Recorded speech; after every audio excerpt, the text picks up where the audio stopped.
So we've got our team together. We've started the game now, and I'm going to try to help get you set up and oriented to how to work with the interface and get around, and introduce a few tips and tricks about making your life easier. Because the interface at a few points is a little bit clumsy and fussy, and there's a few things you can do to make your life in the Wasteland more livable. So I'm going to be skipping past the dialogue. I certainly recommend that you read it for yourself in your playthrough. There's some good story and history about what's going on and information about where to go next. But I'm just going to try and get past it to show you more about the interface. I'll just click goodbye until he gives me what I need. Where the heck? His first thing is to give me the first destination, a place on the map that I'm going to go to, and we'll head there later. Now you know where to go. Good luck out there, recruits. And now we're ready to get started. But before we do, let me get a few things set up. The first one is that the game by default has you on always run mode, and there are times where you don't want to be running, like in a landmine field, for example, or near traps, or maybe you're just in an area where there's lots of enemies around and you're trying to be very careful about your positioning before you start combat. So there are times when you want to move slowly, there are times when you want to walk, but there isn't a way when you've got the default run on to toggle just walking for a limited time. So the best way to do that is actually to turn that default run setting off, and then you can double click to run from there. So I've already done that, but if you untick this box, the default movement will be walking, and then so the default movement goes like that, and then if I double click, then I run. Okay? So at least now you have a choice. And while we're on movement, let me also point out that there aren't formations in Wasteland 2, but you can move people independently. So all of these guys are selected now. You can see them highlighted in blue, and you can see that this is the party grouped icon here. But if I press space, or if I click on this icon, it'll just move one of them at a time. So the one guy that I've got selected, I can move him separately from everybody else. But it's not just a question of one or all. You can also, if you use control click, you can select just a couple of them or three of them, as many or as few as you want, and then just move those ones together. And then I could say move this guy separately. So there'll certainly be times, there are even puzzles in fact, that require you to split up the team. And you can move them all the way across the map this way, and move them independently. It's a little bit of a micromanagement chore if you have to move everybody independently, but it can be done, and there are times when it's useful. And then I can just press space again to select everybody at once and then bring them all together. Alright. So the other quality of life feature that I'll point out right here is the Z key. If I press and hold Z, I get everything on screen highlighted that I can interact with. Things that are highlighted in this green color are things that I can pick up, or people that I can talk to, but have a deeper interaction with. Things highlighted in this yellow are just things that I can look at more, I can examine. If I right click there, it'll just tell me a bit more about it, but I can't really do much with it. But I do want that shovel. Shovels are good for digging things up, landmines or buried bits of loot, and there's a surprising amount of that out there in the Wastelands. So I'll just have this guy, because he has enough strength that a little extra weight of a shovel won't bother him. I'll go ahead and pick up that shovel for him. And he'll be my resident digger. Take all. And then, since I don't want to go into his inventory screen every time I want to dig something up, let me show you another quality of life feature here. So if I right click on this shovel in his inventory screen, one of the options here is add to the hotkey.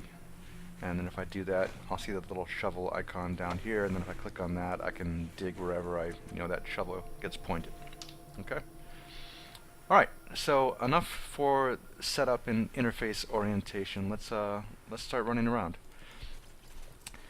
This over here to our right is the Ranger's Citadel. They're not going to let us go in right away because we're still kind of recruits and we need to complete our first mission before they'll let us get in. But we could actually get something out of this guard. I just happen to know this from prior games. But in order to get that something out of him involves a conversation skill that I don't have on my core team. So I'm going to go pick up an NPC who has this first. And while we're doing that, I can show you a bit more about the movement. So if I press the M key, I'll be taken to a map screen. It's a combination map screen as well as a quest screen, which shows me all the area that I've explored in this map or that I can see on this map so far. All of my team members are the little green arrows clustered down here. And if I want to move around, you can actually see these arrows moving in real time. So, and these white arrows are NPCs, and if they're like, guards on patrol, you'll see them moving around as well. So it's a pretty good overhead view. And it's also something I use for moving around more quickly, especially if I want to get from one end of a map to another, and I don't want to have to fuss around with getting them to turn around the corners and clicking a lot. I can just go to one side of the map by double-clicking in that area over here, and it'll zoom me right over there. And then if I double-click here, the whole team will start running that way. And then if I press M again, I can see them actually do that. Here's the green arrows in real time. And so I didn't have to, try to figure out what their path was going to be. They're following their own path to go where I told them to go. And I can be drinking my coffee or drinking my beer or whatever, and I don't have to, micromanage them going around corners or every little step of the way. I can just go from one end of the map to the other and let them take care of it with their automatic pathing. And they're pretty good about that. Even if there's lots of corners and turns and it's a complicated map, they seem to be pretty good about finding their way directly to wherever I head them, provided that I'm not worried about them running into anything along the way. So I usually do this for maps that are cleared, or just maps that are safe, like their towns and things that they won't have any encounters that I have to worry about. But let's go back over here to where that NPC was. I'll press the Z key again here to show you this. Here's a spot where we can dig. That's going to be the first thing we dig up, just so you can see again how Z works. And I have the guy with the shovel selected, so the shovel icon shows up in his hotkey, and he goes over here. And every little patch of ground where something's buried, there's always a little bit of loot you can dig up, and there's a surprising amount of that around. You can also see every character on my team in range is going to be one of these left-hand guys. So even though he was the one who did the digging, the stuff he finds, I can drag it over into the appropriate person. So she's the sniper girl. She gets the sniper rounds. Scrap is the money, and he can grab the rest. All right. And over here is the very first NPC you can get in the game, which is actually one of the, the stronger NPCs you never should have put down the wrench and picked up the gun. Angela is fairly high level. She's more skilled than any of the other guys, certainly anybody on my team.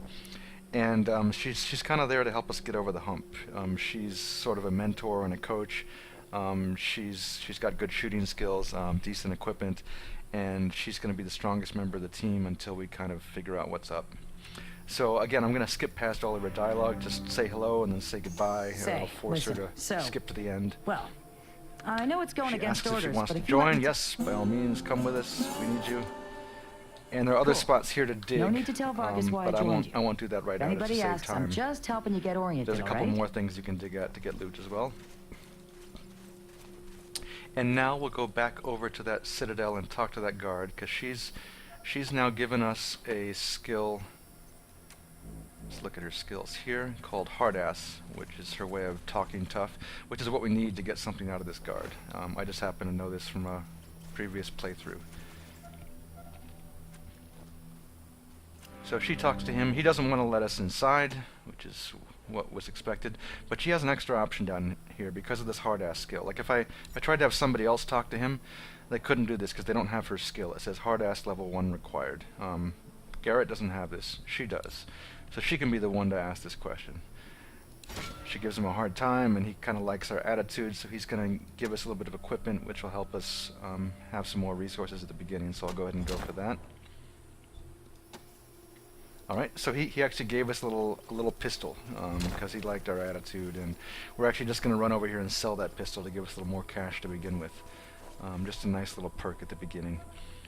So I'll have Garrett here talk to the vendor, and we'll see the inventory screen at the same time. And so let me show you a few things about this. If as you're going through the waste, you'll pick up lots of stuff. You're not sure whether you want to keep it or sell it. One quick way is just to sell all junk, and junk is just basically everything that you don't really have a use for. It's worth a few scraps, but anything that you would sell as junk is stuff that you don't need to feel like you're going to regret losing later on. All quest items and even other equipment that's of real value won't get swept up by the sell all junk button. So if you can feel pretty safe about it, just selling all your junk, and then make your own choices about the rest of it. So I did find one scrap that I can go ahead and sell that, but the thing I want to pick up here to begin with is this little trinket here. This actually gives me a skill bonus, which I'm going to use right away in this first map. I just happen to know that again from previous playthroughs. Another thing you'll want to keep your eyes on is a radiation suit. That's going to be very helpful for travel in the earlier stages of the game. We can't afford it right now. It's 200 scraps, and we've only got 57 by default. And then by the time I sell this, that's just another 10. And then by the time I buy this, it's not going to be enough left over. But as soon as we scrounge together enough scraps, we're going to want to come back and get a radiation suit. And also note this is a plus 2 radiation protection, which will be important later. I can explain that later. But that's the trading interface. I just click on this, I get my little trinkets, and now we'll go do something else. Say goodbye to her. Now, there's a goat over here, alright? And that trinket, I don't know if you read it, lets me get +1 animal whisper, which lets me basically talk animals into either following me or doing other things. There are other situations where you use animal whisperer. But for now, it's basically just to talk, make the goat my pet. That's what it's going to be good for. So I've got to wear the trinket, and once I wear the trinket, I'm going to get that skill bonus. So she's going to go over here and get this goat, and she's going to use the skill on her hot bar here. There's a pretty good chance of succeeding. Let's see if it'll go through. All right. So again, she didn't actually develop this skill at all, but because she got this trinket, she got the minimal amount, 1 point in that skill, which let her talk to this goat. And once the goat starts to follow her as a pet, it actually gives her this little attribute bonus, +1 awareness. And if you saw my character creation video, you'll know that awareness gives you initiative, and an extra point of initiative for my sniper is exactly what I want, because that means they get to go first, and they also get to go more often. So this is really great for her. And as long as I keep that goat alive, she's going to get this bonus. And she's going to be in the back shooting her sniper rifle, so unless I do something stupid or drop a grenade or something, that goat should stay alive. Or if the goat dies, there are other places to find goats. But that's basically just a nice little extra perk to start off the game with, to give my sniper a little bit more initiative before we head out into the wastes. All right, so we've done that. I think we're set up and we're good to go. Let's at least put our foot outside the door. We won't start doing more quests in this video, but as part of explaining the interface, we should talk about the overland map and how to navigate the wastelands. So you start out in Arizona. Arizona isn't the only place the game goes, but when you're in Arizona, things are very dry, and it's important to keep tabs on your water. I'll be your dispatcher from here on out. I also wanted to give you as well the radio. So the radio is the way you stay in touch with the Rangers, with headquarters. It's also the way you level up. Let me get past this dialogue quickly. So whenever your characters get enough experience, the experience bar is this empty one on the left-hand side, because I haven't really done anything yet. It's a yellowish color when it fills up. But once they get enough experience to get to the next level, the mechanism you use is that you call home, and you get what they call a field promotion. And a field promotion is just basically a level up. So that's the way that works. Your water meter is down here at the lower right. I've got a total of 60 out of 60. There's equipment that can increase that amount, but by default that's how it starts. And then every place that I would go to, as I move the mouse around the map, you'll see how much water it would take to get there, how much water I'm using up to get the whole team across that dry stretch of land. So I'm going to start moving then. And if I press M again, I can see the map. That's where I want to head, is that radio tower thing over here. So I'll go just try and work my way around the mountains that direction, keeping an eye on my water. I'm going to be looking for oases, which are places where you can refill your canteens. Oh, and here's our first encounter. So as you're going through the wasteland, you'll have a random chance to have these encounters. Different areas of the map, you might have higher level encounters than others. And there's a particular skill called Outdoorsman, which lets you either slip around them or be forced to face them, depending on whether it's low or high level compared to the level of the encounter itself. So I've got a decent chance of being able to skip this. And it wouldn't be a bad idea to actually go ahead and have this encounter, because it would be some experience. It's probably going to be a fight. It's dangerous raiders. But it's just going to slow us down right now. So I'm gonna see if I can't skip it. Oh, I didn't make it. So I'm going to have to go ahead and have this fight.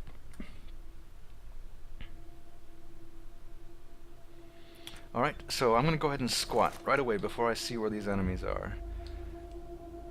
Because when you're squatted down, your aim actually improves, and also the chance to hit you goes down a bit too. So if you're not sure of where you are, getting everybody crouched is often a good thing to start with. Okay, so here's these guys.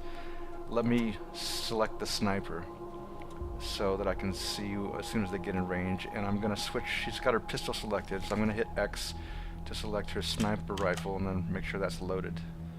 And luckily nobody's spotted me yet. Alright, and I can see him. I've got a 76% chance to hit. I'm gonna go ahead and fire that the next time he comes into view, and that'll initiate combat. It'll initiate the turn-based mode, that is. Alright, so we got off a few shots before he saw us. And now, again, since my sniper has high initiative, not only did she get to shoot before combat started, but now she gets the first shot. So she's actually going to get a couple shots before anybody really gets to twitch a muscle. And that's exactly why you want to have high initiative on your sniper. So she's going to go again, and this guy's probably going to go down. Right. So before any of these other guys could really do anything, one of them's been dropped. And she's only got 2 action points left, and it costs 7 action points, you can see here, to fire that rifle, so she can't do anything more this turn. Best thing to do is just to end and save those 2 points. It'll give her a little extra points next turn. Alright, and then these other guys going through, I'm going to have him go on ambush mode. Ambush is basically opportunity fire, so if one of these other guys runs into range while he's on ambush mode, he'll get a free shot at them before they get to do anything. So I click on that, and the next one here, I don't think she's the melee girl. I don't think I want her to run up close, because then she's just going to get shot at. So I'll just leave her crouched where she is and let the people with the guns handle this first outing. And then Angela, she's also very strong, but I'll put her on ambush mode and let these guys run at me first. Alright, took down a good chunk of his health. Alright, ambush mode took care of him. And now there's one left, and he's waving this sword thing, so he doesn't have a gun. That's good. We get another volley at him before he's going to get anywhere near us. We shouldn't have any trouble. 78% chance. That's a good. Alright. Oh, missed him the second time. That's alright. There are others coming up. Sniper girl again. Alright, nice shot. Well done. Okay. So then we get our experience. You'll see we got a little bit of yellow bar filled up here from that encounter. We're gonna run over and grab our loot. I'll press Z so you can see all the things that we can grab. Right. So he's got a little bit of stuff. Just take all of that. That's just junk. That's just junk. Here's a health kit, which once we get a doctor, they're gonna want to grab that. But we haven't got one right now, so she'll just take this for them and hand it off later. And then we're gonna go exit this map and be on our way. Let's see, where was the exit? Scroll around here. I think it's this side. Yeah.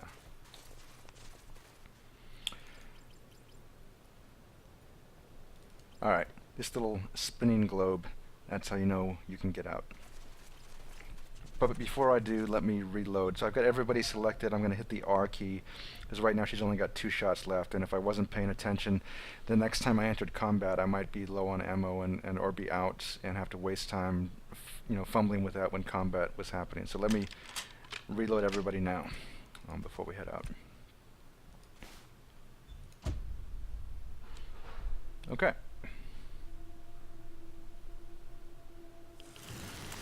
And now I think we'll just try and find our first oasis and see some radiation, and then we'll stop this video. So I think I can see that right around here. I think there's an oasis there. Okay, so let me point this out. These areas are radiation zones.